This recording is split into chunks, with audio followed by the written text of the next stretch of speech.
This is She Creates Business, a podcast for wedding pros. Your host, Kinsey Roberts, interviews incredible women in the wedding industry who are making their mark and creating success on their terms. Join the conversation.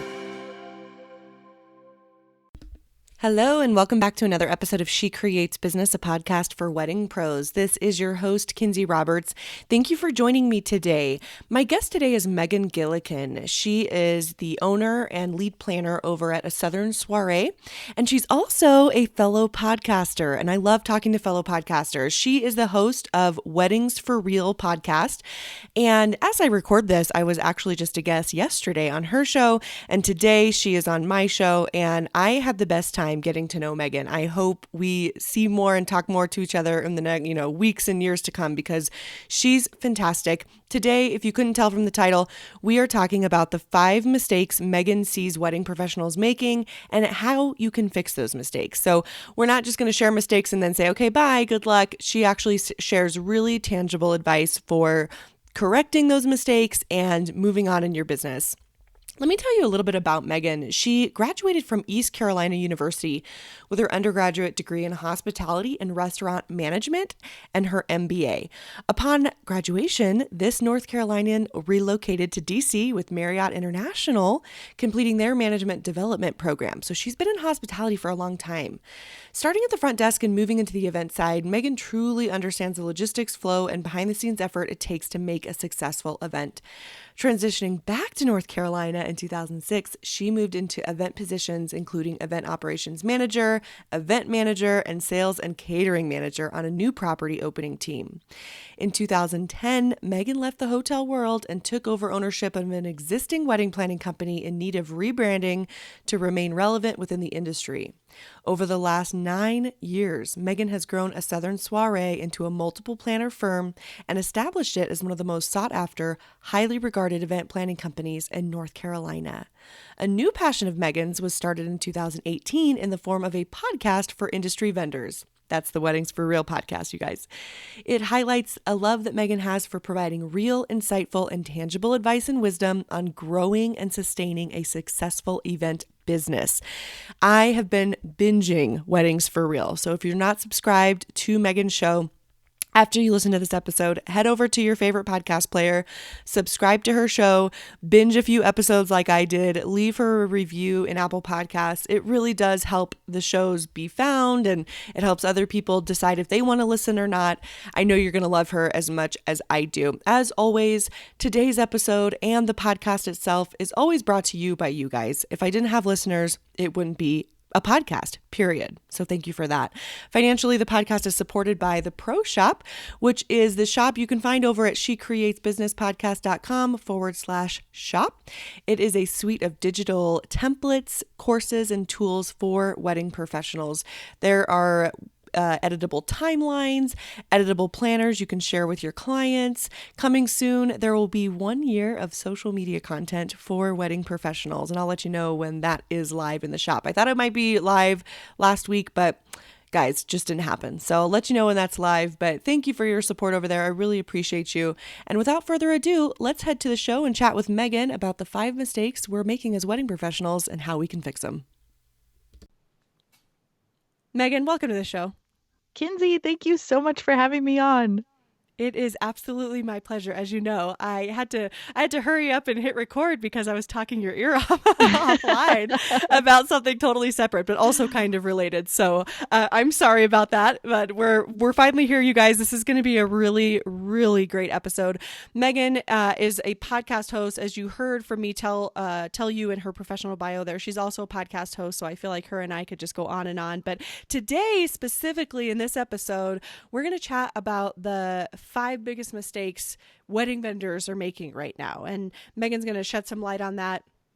I know she has her own experiences. I certainly do. And we're going to go through that. But before we get there, and Megan, you know, I did share your professional bio there, but I would love for you really quickly just to introduce yourself and tell us what you're doing in the industry. Yes, thank you so much. So let's see. I think, Kinsey, you and I have so much in common because we're both wedding industry creatives, podcasters, moms. We're trying to balance and do all the things. Yeah. But Yes, I'm a wedding planner based out of North Carolina, and I have had my business now for 9 years. Before that, I worked for Marriott as a venue coordinator for about 5 years prior. Oh, wow. And yeah, I am. So I have had my business, a Southern Soiree, for 9 years. And then about a year and a half ago, I dived into the podcast world as well and have a wedding industry podcast called Weddings for Real. And I'm trying to balance all the things. And I'm excited about our topic today because I consider myself an expert, seeing as I've made all of these mistakes myself personally. And I concur. I haven't read the mistakes yet, but I'm sure I'll be raising my hand as well. I'll be like, yep, done that. Or, oh, I'm still doing that. So I should probably Yep. change. So absolutely. We're all works in progress. And I think that's why it's good to hear these types of episodes for all of us, because it sheds some light on things that maybe we can change, or also, as I like to say, maybe it'll shed some light on things that you are doing that you could just keep doing that thing. You're like, ooh, I'm not making 3 of those mistakes. Great. Keep going. You are doing things right. You are doing things really well. So I'm looking forward to this. And before we dive in, is there any like precursor or lead off that you want to talk to us about, Megan, or should we just get to number 1? Let's just jump right in. I'm ready. Okay. All right. So what's the first mistake that you're seeing wedding vendors making right now? Okay, so the first mistake is not listening to red flags when you are getting initial inquiries and vetting clients. Oh my gosh. Unpack this for me, because All yes. right, let's do it. So I don't know about you, Kinsey, but I am not in this industry for the money or because I am a millionaire. I do it for the love of being a creative and for the love of the relationships that I build with my clients. And in 9 years of having my business, I have learned, and I hope that your listeners can relate to this as well, that there is no amount of money worth it to go through the pain and suffering to work with someone awful that is not the right fit, not an ideal client for anywhere from 8 months to 2 years of your life when you're wishing away the days until you get to that event date. And that is a sign that perhaps you have not listened to red flags, or you've not done your due diligence when it comes to vetting inquiries and potential clients that are approaching your business. I have 2 follow-up questions to this. Here's my first one. What are a couple examples of red flags that we are maybe not listening to? Yeah, that's a great question. So with each of these tips each of these mistakes, I do have some sort of things to look for, some suggestions and solutions to avoid these mistakes. So diving right into that, I'm going to speak from a personal experience, but when an inquiry comes in to my company, I know that I am going to be working with this client on a really personal level for an extended period of time. And I also know that because I'm not doing this, I'm doing this, of course, it pays my bills, but I'm doing it because I love it. I love this industry. I love the relationship side of things. And I am what I consider a warm, fuzzy type of person. I love those feelings that I get with my clients and honestly with the vendors that I build a relationship with as well. So when an inquiry comes in and I start to be able to tell right then from that inquiry whether this person potentially could be a good fit or if there are red flags that I should pay attention to. And those are things like I have a question on my inquiry form that says, are there any fun details that you want to share with us about the day? Anything special that you want us to know?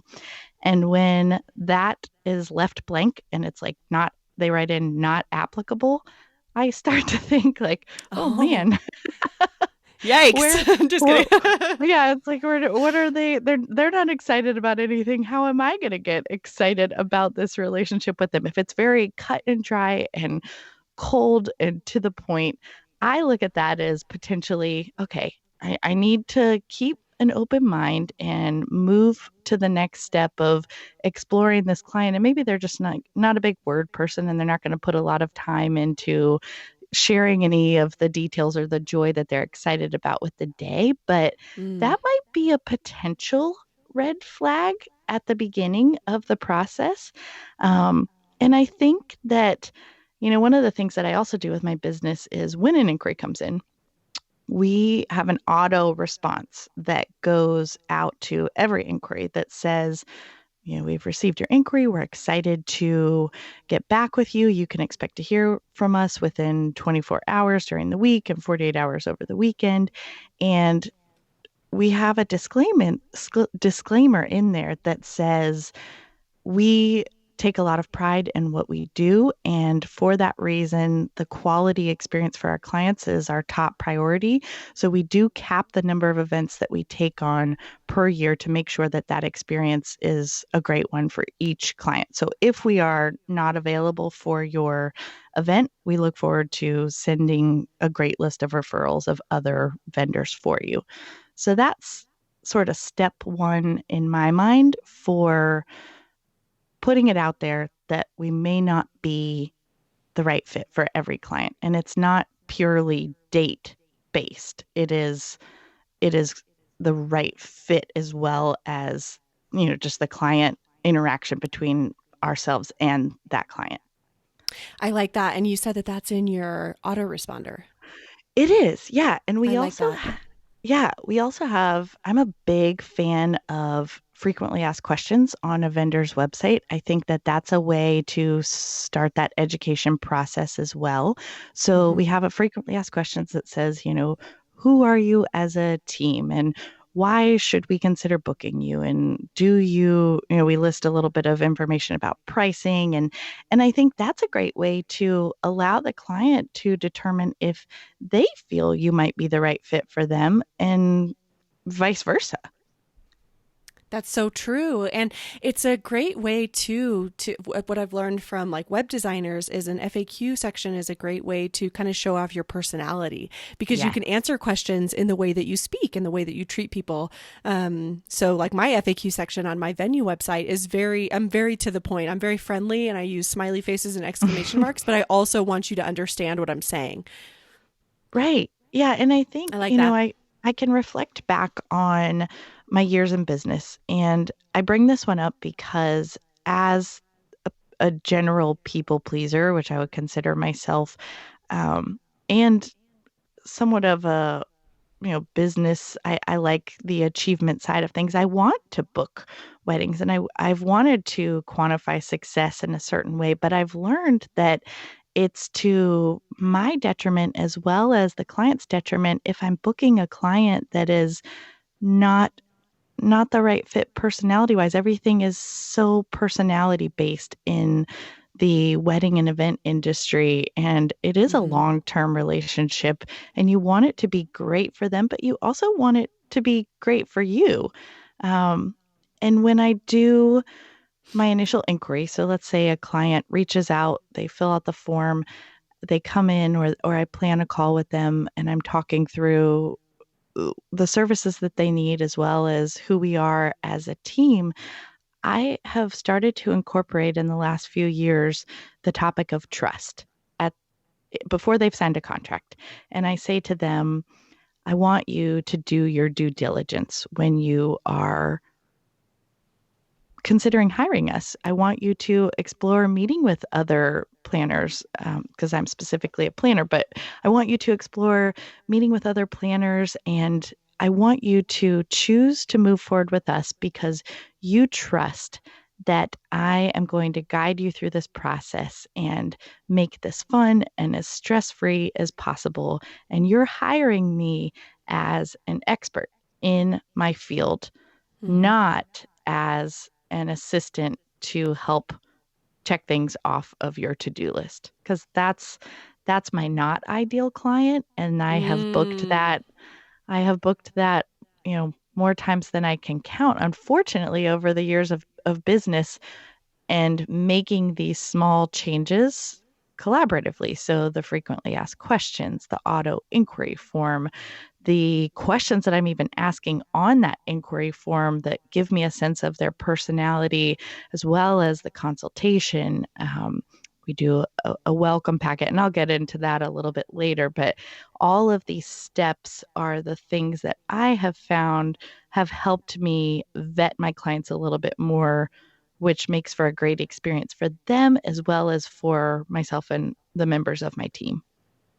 I am a lot of what you just said. I mean, everything you just said, I was just shaking my head. But I feel like the one thing you said that really, if you didn't hear anything Megan just said, but let me just shine a light on this because I feel like it will elevate your clients if you put this anywhere on your website or in your welcome packet. You just said that you immediately start talking about trust with your clients and that you tell them, listen, you're hiring me to be an expert in my field because I am an expert. I am not an assistant to help you check things off your to-do list. Oh my gosh. I feel like that, like I said, everything you just said was amazing, but I feel like if we take away one thing because we were busy washing the dishes or having a run or whatever while we're listening to this show, whoa, like my head is exploding. I feel like that elevates anybody's client in 2 seconds. Trust. Yeah, the trust is huge. And I would say, if you're listening to this as well, don't be afraid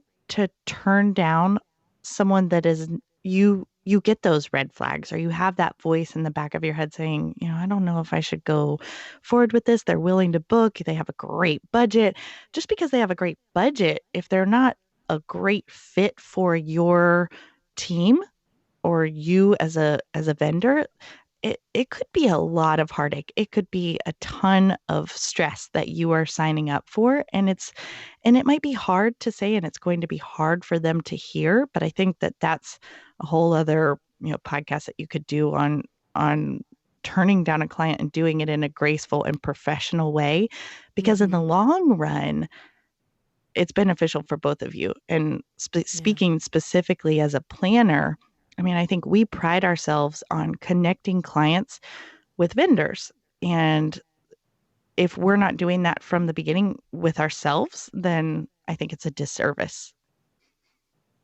I couldn't agree more. And the way you stated it, especially because you are coming at it from a standpoint of having them trust you, it's such a generous way to say, listen, it's a generous way to say, listen, I am the expert, so don't mess with me, basically. I mean, come up here with your ideas and opinions. And of course, we love our clients that way, but also they have to understand immediately that the trust factor is a two-way street.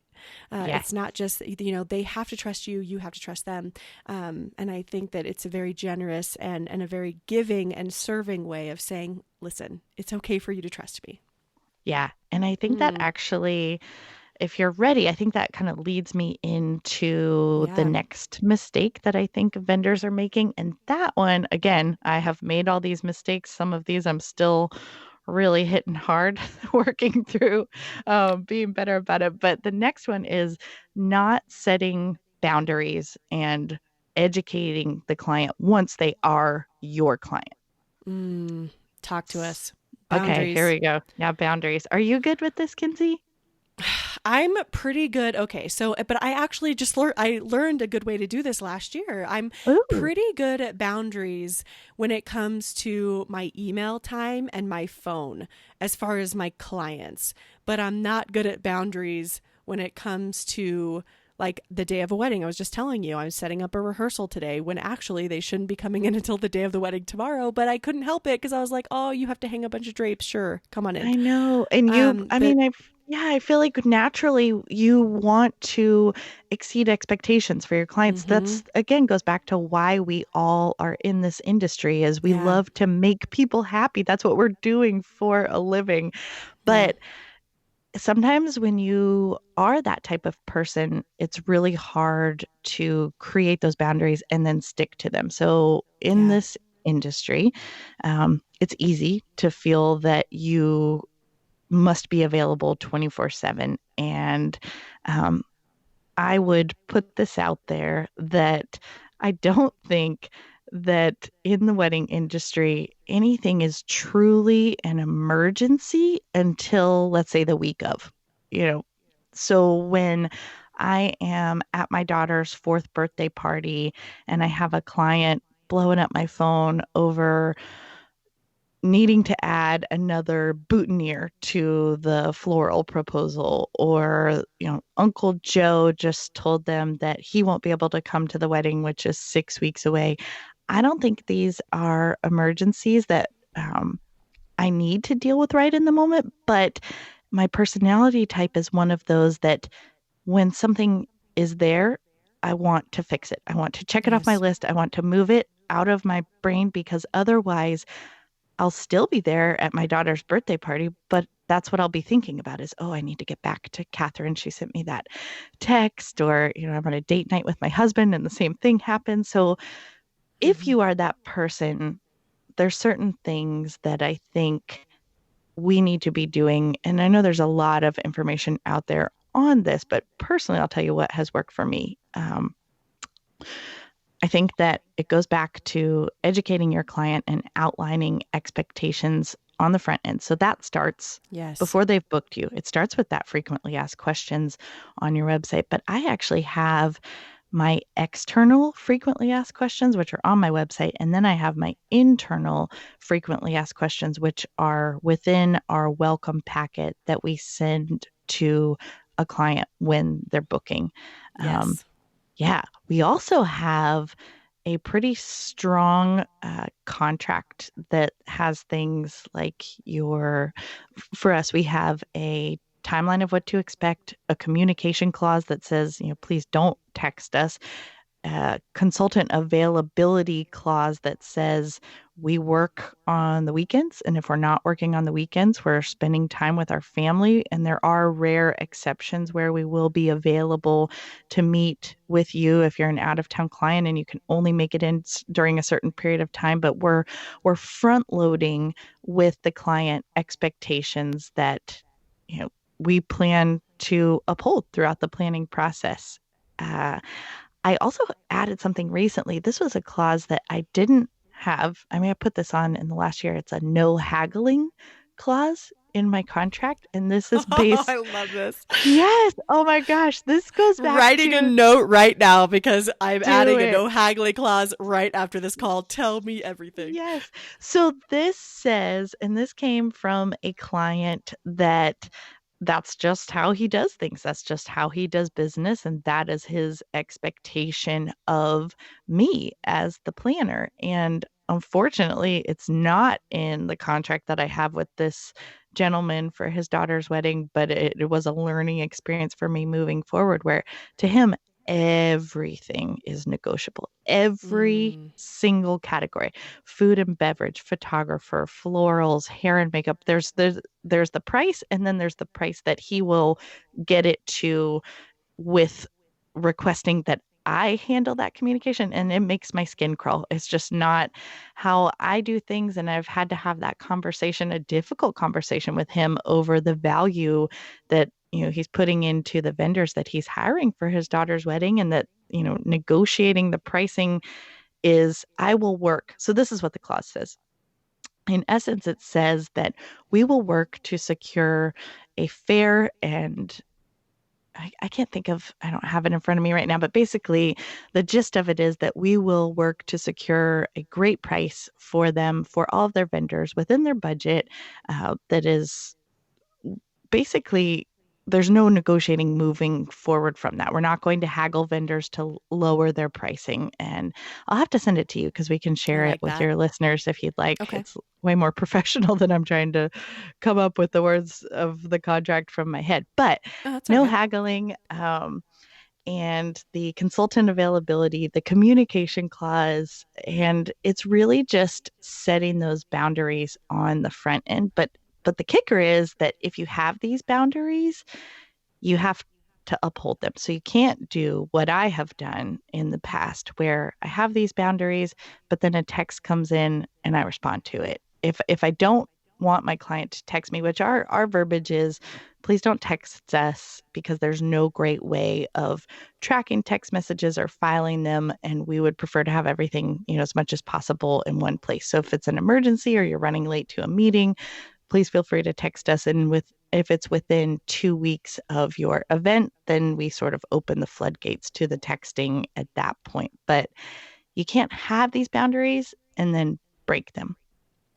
That's right.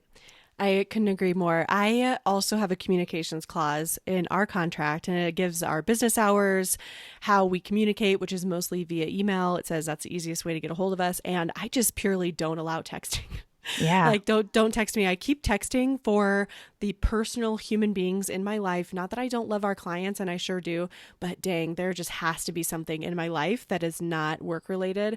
And texting is so personal to me. So It is. unless I initiate it and I'm like, oh, this is a super huge emergency. Like I've Hmm. given a wedding planner my number or the maid of honor the night before a wedding if we're like working on something up until the last minute. But other than that, yeah, our in our communications clause, it just says, we don't accept text messages, but thanks for asking. It I doesn't like say it. that, but you know what I mean. Yeah. No, I get it. And I think, the But two yeah, ways, but yeah, I'm a the two, venue. It's a little different. They're not like, hey, do you like this table linen? You know what I mean? To us, like for a planner, like I woo, feel like there's other things. yeah, it can get super personal. So the way I deal with it Yeah. is I either don't respond to the text at all, I and I love that. then respond via email within my normal business hours. So if they text me on a Sunday evening at 10 o'clock at night with said emergency in their mind, I will respond on Monday morning when I'm responding to emails and write them. And I just don't even acknowledge that a text was sent. That's one way. The other That's way smart. is you could respond to the text and say something like, I will respond to this tomorrow via email when I'm back in the office and can make sure to track this correspondence. So you could go either way, I guess. Oh, and that's a lovely way to say it. And also, so two things, people turn off your read receipts because if someone can see that you read their text Oh, yeah. message, Oh, yeah. they're going to be like, oh, Kinsey read my text message, so she's going to reply to me. And so Oh, turn off your read receipts, number one, in your phone. If you don't know how to do that, just Google it. And then number two, I love what Megan just said. Probably rewind and listen to that again because that's such a professional, kind way to say, hey, I'm not going to reply to this right now. Put that in as a keyboard message so you can just copy and paste it into your text. So anytime someone is sending you a text out of hours and you want them to know that like, hey, I'm here for you, but not right now, mhm. just so you can enter those little, I think you can make little codes for them. I have one for hashtags. Make it a little three letter code and then it'll populate the whole message. Boom, send it. Took you 2 seconds. Perfect. So number 3 is losing your client's trust by overpromising or overcommitting and under delivering. Tell me more. I kind Okay. of have anxiety. So I'm like, oh, am I doing this? I don't know. Yeah, this is a hard one. Okay, so I want everyone listening to take a moment and reflect on the fact that as wedding vendors, when someone has decided to book you for their date, they are committing to spending likely thousands of dollars with you on a day with a lot of meaning and a lot of emotion wrapped up in it. And this amount that they're spending on this entire day is more than they will probably spend ever in the rest of their life on one day, right? That's right. So basically don't F it up. That's the PG version. Um, and I think that we all go through I think that as part of the stages of being a business owner, we all are going to reach that period that I call the growing like a weed stage, where things are happening, the ball is rolling, you've put in this hustle and you're starting to reap the rewards of it and you're feeling the excitement and the joy of your business blossoming. But if you don't have a handle on things and you're not constantly evaluating how many events you're taking in and how you're handling them and your workflow, you're going to reach that weed stage. And I've been there. Mm, A- And what that weed stage is it's growing, but it's growing out of control. And that leads to things happening. And I'll give some examples of this things happening where you are over promising and under delivering, and you're losing your client's trust. And and it's not a place that you want to be because it's going to possibly jeopardize your reputation with your clients as well as your reputation in the industry. So you have to figure out if you're in this stage and then make some changes pretty quickly. Okay, this feels pretty close to home for me because I don't feel like I've dropped the ball with our couples at the venue, but I feel like I've dropped the ball with other people for sure because I feel a little chaos Hmm. between the venue and my podcast and my other business. And so this I'm definitely, I mean, I've been in the other two camps for sure, but I'm definitely in camp number 3 right now when it comes to a few things. So what can we do to mitigate this mistake, maybe before it happens, or if we're in it, how can we course correct? Yes. So I think, like I said, this is something that we all go through. And I think that you can go through it at different stages. So I went through it once with my planning business where we started to book and things were real busy. We were taking on a lot of clients. And I saw some things slipping as far as how long I was taking to respond to client emails, or I would look back at an email, and this is a small thing, but it's actually a big thing. I would look Mm-hmm. back at an email that I would send to a client and I would see typos or grammatical errors in an email that I was sending. And you think that's small, but really you're chipping away little by little by doing things like that, by taking just a little too long to respond to emails, or sending something that may not be as professional as your standard would be of communication, in your client looking at you and thinking, remember I said back earlier that they're hiring you as an expert in your field, whatever category you're in, and you're chipping away at your expert status by making these mistakes. So how do you correct that? And I do have some thoughts here. So, first off, I think that you need to set certain times on your calendar. I would recommend that you do this once a quarter, where you Mm-hmm. look at the number of events that you have and the number of commitments just in general that you have. So, Kinsey, you and I were talking offline before we started recording about the balancing act of Yeah. you're running a venue, you've got a podcast, you have two small children. I'm running a planning business, I've got a podcast, I have three small children, and I'm sure there's networking events and there's family things and there's friends outside of that. So I think that you need to look at how you're managing things. Take Mm-hmm. a look at your stress level too. If you're in that weed stage and you feel that you're very reactive to everything in your business and in your personal life. I mean, I know I've felt that way too, where I look at my house, I'm like, oh my gosh, I have laundry for days to do, and I'm behind the curve on my groceries, and I don't know what I'm feeding my children tonight, and I have a massive email list of people that I need to get back to. You need to catch that once a quarter and say, okay, what do I need to change? Is it that I need to potentially drop some of these personal commitments that I have that are not filling my bucket? Or is it that I need to take a look at my pricing and maybe I need to raise my pricing because I have more weddings than I'm thankful for all of these, but perhaps I have more than I can manage, and that's because I need to raise my pricing and change some structures internally there. Is Mm-hmm. it that you need to hire someone? That sometimes is a point that you get to where you say, I literally cannot handle everything on my plate as one person, and or as maybe you already have someone, but this is a sign that it's time to bring yet another person onto your team. So set these booking limits, schedule a time to check in on them, because the options are not great.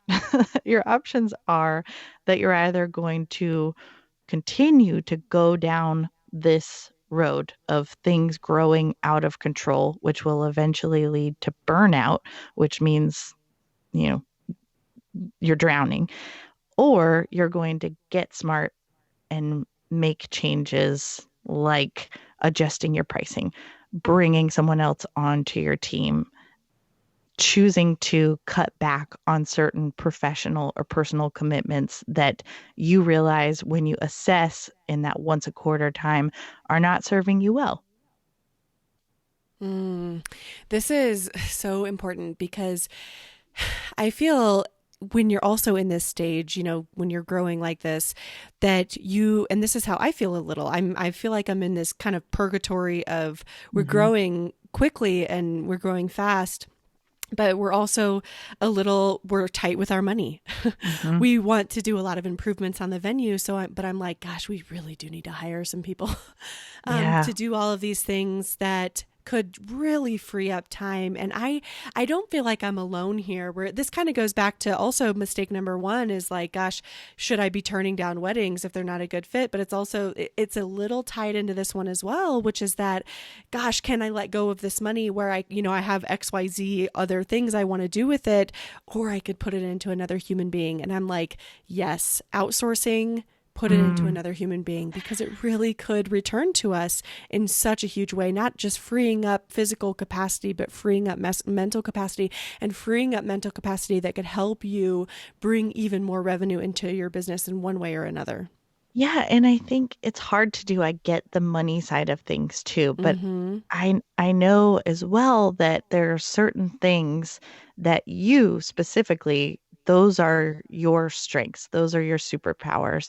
And you're probably doing a lot of things for your venue and potentially even for the podcast that could easily be outsourced to someone else to allow you to figure out more superpowers that you have that you don't even know of yet. But if you're so bogged down by a lot of the everyday tasks that you're not outsourcing to someone else on your team, you're going to become, and I feel like I'm saying this directly to you, but I mean for your listeners as well, is that you're going to become stuck at a certain point if you don't realize that it's time to make those changes. If you stay too long in the chaos state of your business, you're missing out on future growth, in my mind. And I say this again, having 100% been through this. I've been through it with the planning. When we started the podcast, I started to think, oh my gosh, how am I going to do both of these things? And we have 3 children, 6 and under. How do you manage all of it?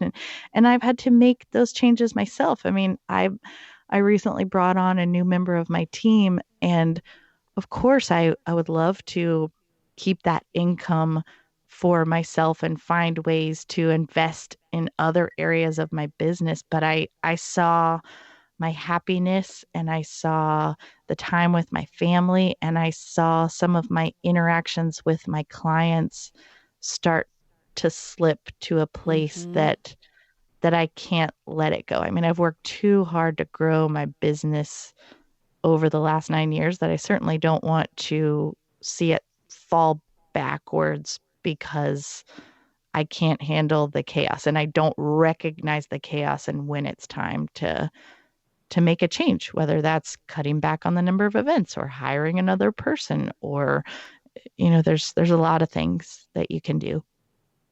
That's such a brilliant way to look at it. If you're, as you said, that you've worked too hard to have something such as a little bit of chaos on the back end impact what you've already built.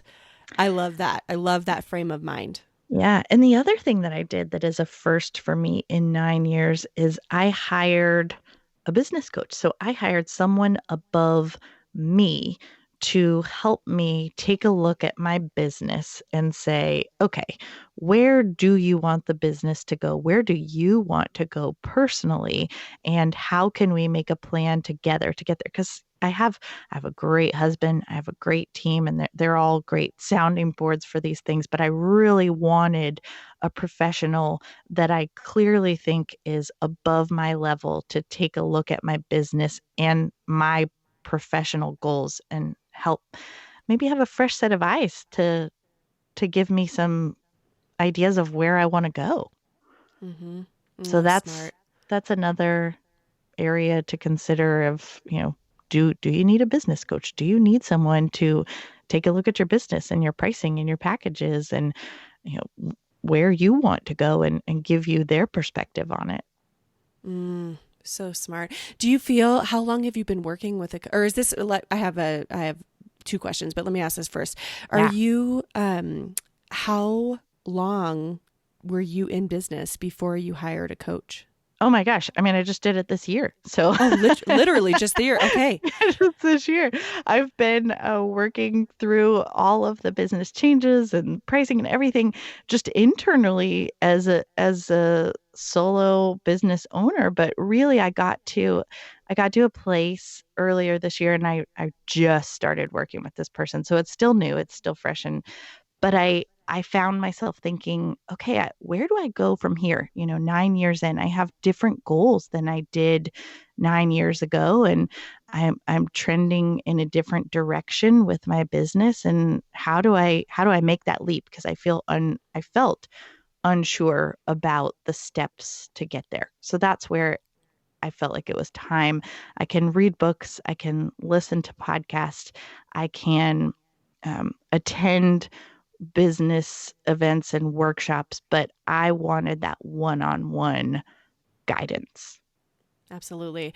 I have such a desire for more one-on-one time with other people in the industry, outside of the industry. And I love courses. Don't get me wrong. I love courses and books and all the things. So keep doing that too, people.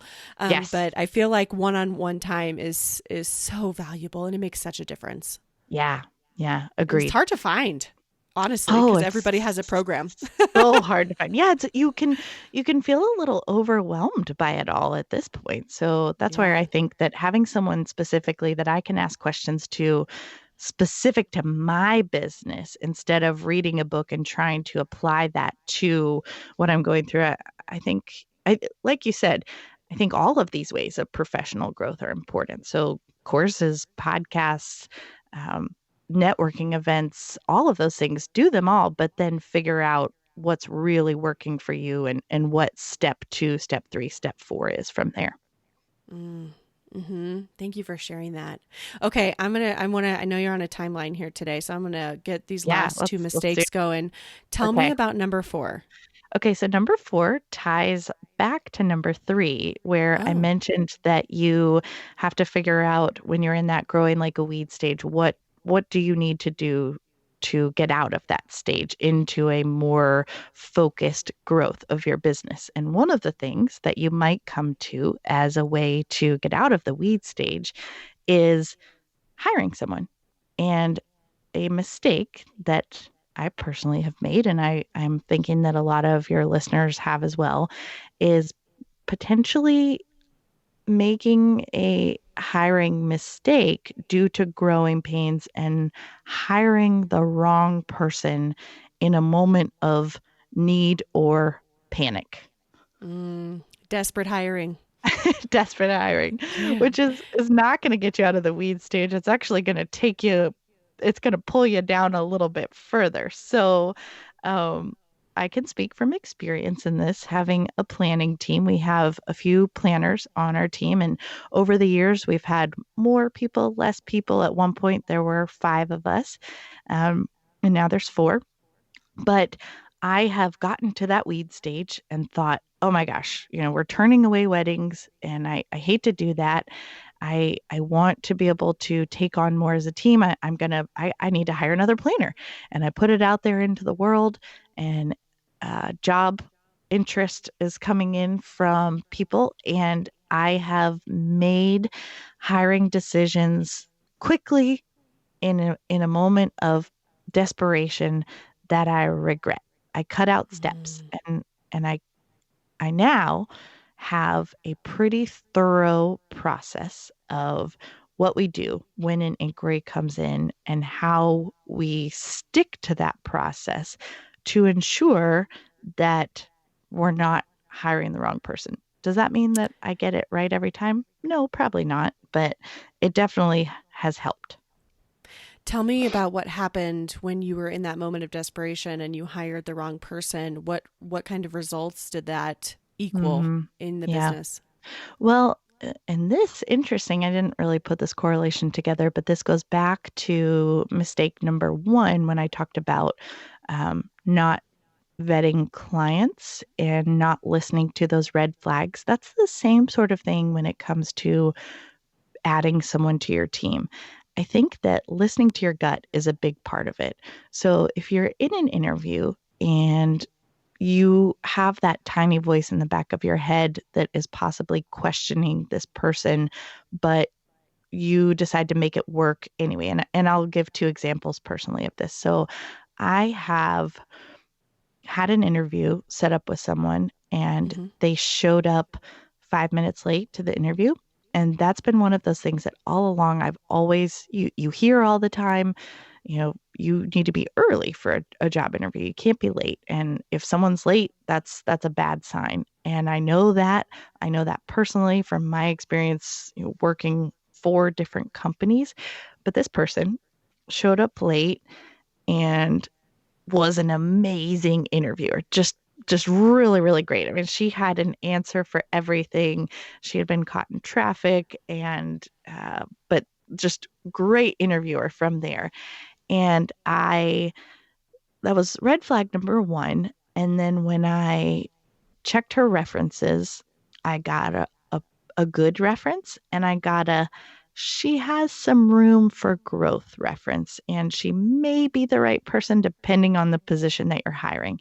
And I think that those two things, the being late for an interview along with a mediocre reference, I don't think I should have hired her, but I did it anyway.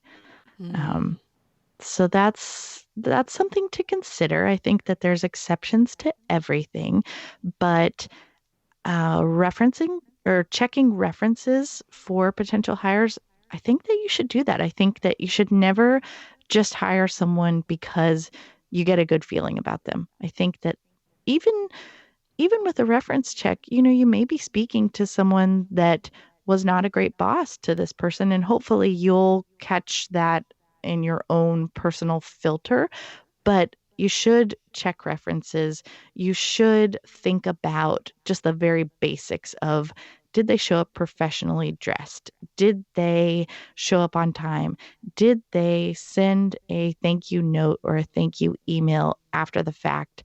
And are they showing initiative and really wanting the position? Because I don't think that you can teach or train initiative. I think someone either has the drive to do a great job or they don't. You can train the technical side of a job, but I look really hard for initiative and desire to really want to be a part of the team. Mm, that's so good. And I've heard that before. It's harder to, and almost impossible in some cases to train those soft skills, which are initiative, drive, positive attitude. Those are the things you want to hire for. So hard skills, I can train anybody to set up my wedding venue. But I can't train them to want to treat clients with respect. You know what I mean? Yeah. That's just something that they need to come with. And I'll give you so our process is we do an initial phone interview. Then we actually have them take a online personality assessment. And that Which one do helps you us use? see. So we use the True Colors personality assessment. It gives Oh, you cool. have you heard of that one before? Yeah. Mm-hmm. Yeah, I like that one a lot. Um, we sometimes ask them to write a sample blog post for a wedding because that's part of the job as well. So I want to see where their writing skills are. We do an in-person interview, we do reference checks, and then probably the last piece of the puzzle, but one of the most important before I would offer someone a job, is I ask them to shadow us and assist on an event day. And that to me is where I check the initiative and the drive and the helping side of things and just jumping in and being proactive. I look for all of that on that shadowing day. How are they with you for the full day or is it a couple of hours? Do you pay them for being there? Tell me about that process. So normally I like to do the full day because anyone can be great for 4 hours, I think. But when you're looking at a 10 to 12-hour day, I Mm-hmm. think that you start to see, what is someone like when they're really tired or when their feet hurt? Because, sometimes it's hard to put a smile on your face when you have gotten to that point in the night where you're mentally, physically, and emotionally done. So I like to keep them there the whole day to see everything. I do pay them, so I let them know that in advance that it's a paid assisting opportunity. as part of the interview process, that they're not just shadowing and watching things, they're actually working. They have a copy of the client's timeline, and I don't say too much about that. I mean, I will say, here's the timeline, study it, make sure that you understand it, but I really want to know, do they know the details of the things that the guests are going to come up and ask them? Are they interacting with vendors in a kind and professional way? All of those things are things are markers that I'm looking for as the last piece of the puzzle. So at that point, when they're shadowing, I've done a phone interview, I've done the personality assessment, I've done the in-person, I've checked references. I'm ready to hire this person, but I need to see certain things on the actual event day before I would offer the position. So that is a healthy and in-depth process. How long about does your hiring process take usually? I mean, I would say when I do make the decision to hire, I am looking to hire pretty quickly. So I would say within a month, all of those things could be done. And that's typically our average, is that, we start with the phone interview. Within a few days, then we're moving to the in-person interview. In that time frame, they've already taken the personality assessment. So in a pinch, it could be quicker, but I would say a month. Okay. All right. That's not too long. That seems like a good amount of time, and I like the detailed process of this. Yeah, and I think the education component as well with your employees are important. So having a welcome packet for them that says, here's the FAQs on keys to success. Here's what we're looking for. Here's the dress code on event days. Here's the dress code on non-event days in the office. Here's the communication. We have communication expectations internally and externally. So we say, externally, we get back to all clients hopefully within 24 hours during the week. And I expect that from my team as well. So if I send you an email asking you to check a room block for me, I want to at least hear back from you within 24 hours or less that you've received it, you're working on it, we're good to go. And then we do have a 60-day, we do a 30-day, 60-day, and 90-day check-in with new employees where we sit down and we ask, how are things going for you? What can we do better to make this experience smooth and make you feel comfortable and a part of the team? So it's both sides. It's an opportunity for them to give us feedback as well as us give them feedback. And then we have that out, that if we're just not there, it's just not working, it's clearly explained in the employment agreement. And that's what I had to do with the person that showed up late and had a mediocre reference, because within 30 days she showed up late to help for a wedding day, and that was, to me, that was strike 3, honestly. That I really should have listened to strike 1 and strike 2. So we made that decision pretty quickly that this person's not working out. If there was a hint of unprofessionalism on the front end, and we've given her that sit down and said, hey, you really can't be late. This was an exception to what we would normally do. And this is our expectations of someone on our team. And when she was late for the wedding, that was that. So I know this sounds like a lot, you guys. And if you are like me and you haven't hired a person yet, I've hired people in my corporate life, but not for my own personal wedding venue. I know this sounds like a lot, and it is. So don't feel like you have to do all of these things at one time. Start with just your process. Yes. If you don't have, and of course have an employment agreement, but if you don't have a lot of, set rules and guidelines and an employee handbook and all of those things, that's okay. You can still hire people, and just take one step at a time. And I believe that if you take Megan's advice here, and I believe starting with that nice and thorough hiring process, the other things can come, because with that thorough hiring process, you're going to find great people, and they'll help you build those systems that will help the future employees of your business.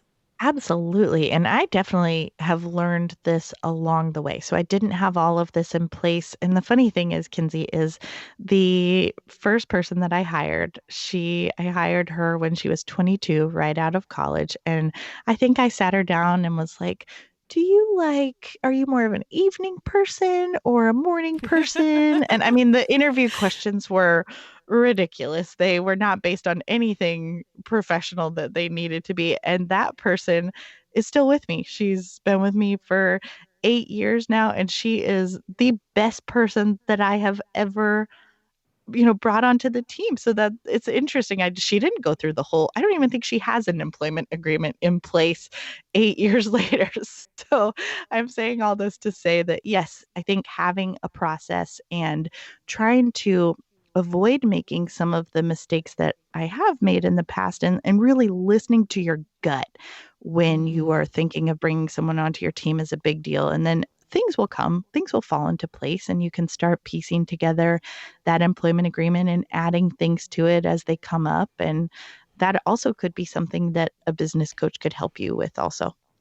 So true. I like this Yeah. a lot. And start somewhere, you guys. Just start somewhere. It'll be good. Okay. Yeah. Bring All us right. home. Bring us home with number 5. Last one is, I think that one of the mistakes that I made as a creative early on, and I would imagine that this is something that other creatives have made as well, is not practicing community over competition outside of the hashtag.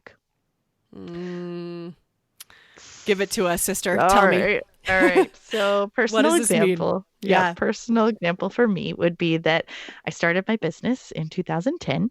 And when I came into the industry, I had not a great welcome from fellow planners in my market, from the older guard of planners. It was almost as though as a new planner, I was not welcome or invited into the club. So it was a little bit of a touchy start. And when I got that feeling and that reception, my instinct was to put my head down, get to work.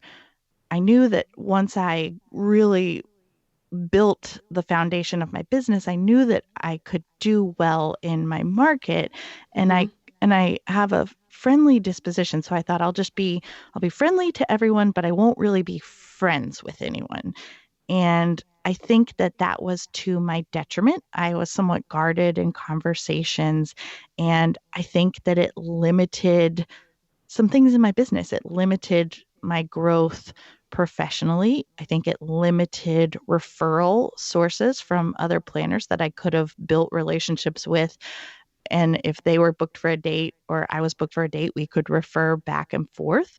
I think that it's not a great thing for a sense of camaraderie or mental health, honestly, because as we've talked about in this episode, it's an amazing industry. There's a lot of beauty and joy that comes from it, but there's a lot of stress and there's a lot of anxiety and there's a lot of things that can weigh pretty heavily on you as a business owner. And as much as I can talk to my friends that are not in the industry and my husband, who is a really good listener, I think that building your tribe of people that are in it with you, doing the same thing day in and day out, not just on social media. So that's something to put as a disclaimer is we all have businesses that we follow and we interact with on social media, and that is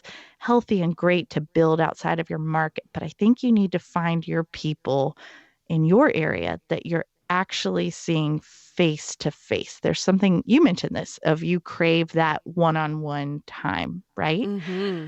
I think that it's easy to feel as though you have many, many friends in the industry, but you need your real friends too. You need those people that are actual, you're seeing them, you can sit down with them, you can have a cup of coffee, you can share your joys, you can share your wins and your losses face to face. So not just the hashtag community over competition, but actually building your people in your market, and not knowing that you're gonna encounter people like I did early on that are, I don't know how to describe them, but they're not willing to be open and honest and be a true friend, and you'll learn that through experiences, but there are those people out there that you have to seek out and keep trying and keep putting yourself out there. Because once you find those people, oh man, it's so great. I've done that now. And I think, honestly, Kinsey, I think that the generation of vendors coming up after me have done a better job of this. And I have learned from them that, being open and finding your people is a way to grow your business. And I want to be an advocate for that group. I really want to. This is such a great point. And I think too, I like the way you said it, is having that community over competition be on the hashtag. And I would challenge all of us to kind of, I am very friendly. Of course I have a podcast. I talk to people all over the world, but I'm friendly. I feel we are in an interesting location where the venue is in a more rural location. So we are not in the bigger towns where our concentration of vendors are happening. So it takes a real effort to go to industry meetups and things like that. But if we don't do stuff like that, then it's hard. We won't really ever find those people, because when they come to our place just for weddings and events, we're all working, we're all busy. Mm-hmm. It is a time. And of course we always, have a little bit of personal time, but it's not really a time to deepen relationships. And a challenge that I have for anyone listening is something that Megan said that kind of struck a chord with me, is maybe, kind of turn the mirror on yourself and see if you are part of that old guard.